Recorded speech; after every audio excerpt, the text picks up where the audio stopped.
All right. So what's up, guys? It's Malak. What we're gonna do is I just want to quickly break down and go through Proverbs 3, 5 through 8. But before we get started, I want to give all praises to the Most High Yahuwah through the Son Yahusha HaMashiach.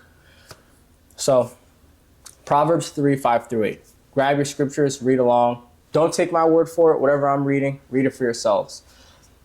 Trust in the Yahuwah with all your heart and lean not on your own understanding. In all your ways acknowledge him, and he shall direct your paths. Be not wise in your own eyes. Fear Yahuwah and depart from evil. It will be health to your flesh and strength to your bones. What does that mean? Let's start from the top. Trust in Yahuwah with all your heart. Look at Abraham. Abraham trusted in Yahuwah so much to the point that when Yahuwah told him, hey, I want you to take your son up to the mountain or whatever exactly it was, and I want you to sacrifice him, Abraham was ready to do it. So much to the point where him and Isaac were literally walking up, going to that top of the mountain, and Abraham was about to do it, as far as I know. That's how much he trusted in Yahuwah. He was willing to sacrifice his own son, his begotten son. Think about that. How much do you trust in Yahuwah? I don't know. I'm not going to lie to you and say my trust in Yahuwah is perfect, because I know it's not. There's times where I worry. There's times where I get anxious. There's times where I stress. And there's times where, it's pretty obvious that my trust in him is not all the way there. But one thing I do know is our trust should be so much in him to the point where we're living like Abraham. But if Yahuwah told us, hey, there's two paths you can go. You can go left, and there's 100 guys pointing AR-15s at you, and they're going to empty the mag as soon as you walk over there. Or we can go the other route where it's a beautiful garden and sunshine and rainbows. We need to trust in him so much to the point where we just walk into that army of men pointing their guns at us, knowing we'll be just fine. That's how much we need to trust in him. It sounds crazy, but that's how much we need to trust in him. In all your ways, and lean not on your own understanding. In all your ways, acknowledge him. Lean not on your own understanding. How easy and how often do you lean on your own understanding? How often in your life do you sit down and you're struggling to figure something out? You don't know what to do. You don't know which route to take. You don't know, what decision to make, regardless of what it is. And you lean on your own understanding and not on Yahuwah's.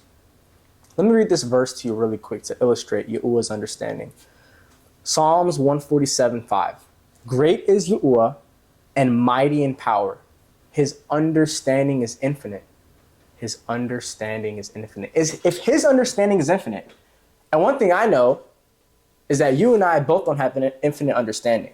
I know that for a fact. So if Yahuwah's understanding is infinite, why not lean on his instead of our own? Because if we lean on his, we'll be just fine. He has infinite understanding. I know for a fact you and I don't have infinite understanding, as far as I know. In all your ways acknowledge him, and he shall direct your paths. Do not be wise in your own eyes. Fear Yahuwah and depart from evil. Be not wise in your own eyes. Fear Yahuwah and depart from evil. The other day, I was in another state, and I went out and I grabbed food with somebody. And he asked me a question. He was like, so we're supposed to fear Yahuwah? And I was like, absolutely, of course. Because if you go to Proverbs, the fear of him is the beginning of wisdom, knowledge, understanding, and I'll show you. So if we go to Proverbs 1:7, the fear of Yahuwah is the beginning of knowledge, but fools despise wisdom and instruction. Proverbs 9:10, the fear of Yahuwah is the beginning of wisdom, and the knowledge of the holy is understanding. Guys, if you don't fear Yahuwah, you don't have the beginning of wisdom, knowledge, or understanding, or any of these things. You have to fear him. It's a healthy fear. I remember when he asked me that question, I was like, bro, let me ask you a question. Imagine this. There's two worlds you can live in. In one world, no one fears Yahuwah. They say they love him. They claim they love him. They claim to know him.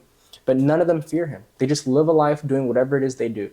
Then you have another world where everyone in that world loves Yahuwah, just like in the first world, but they fear him. They genuinely fear him. Which world would you rather live in? I'll tell you which world I'd rather live in, the world where people fear him. And I'll tell you why. There's a verse in scripture where it talks about, I don't want to misquote the verse. It's something amongst the lines of, a father who withholds like the belt or the spanking from his child does not love him. Yahuwah loves us. I can't tell you how many times I've done something in my life that I know I should have done, and I got punished for it every single time. Sometimes I feel like it might let me slide, or maybe he doesn't. Maybe I just have it wrong. But every time, whenever I get punished, I can pinpoint what I did wrong. Every single time. He loves us, so he's going to punish us. And you know what that means? I fear him. I fear the punishment because I know what he's capable of. So what does that lead me to do? It leads me to not want to sin, disrespect him, or do wrong. So which world would you rather live in? Where people fear him because they know they'll get punished for what they do? Or would you rather live in a world where they don't fear him because they don't fear punishment? One thing I always knew is the kid who acted up the most in public was the kid who never got spanked. But the kid who watched their mouth and was very careful in public or whatever it was when they were around their parents was the one who knew that if they messed up, the punishment was coming. It will be health to your flesh and strength to your bones. Let's read that again from top to bottom. Proverbs 3:5-8. Trust in Yahuwah with all your heart and lean not on your own understanding. In all your ways acknowledge him, and he shall direct your paths. Be not wise in your own eyes. Fear Yahuwah and depart from evil.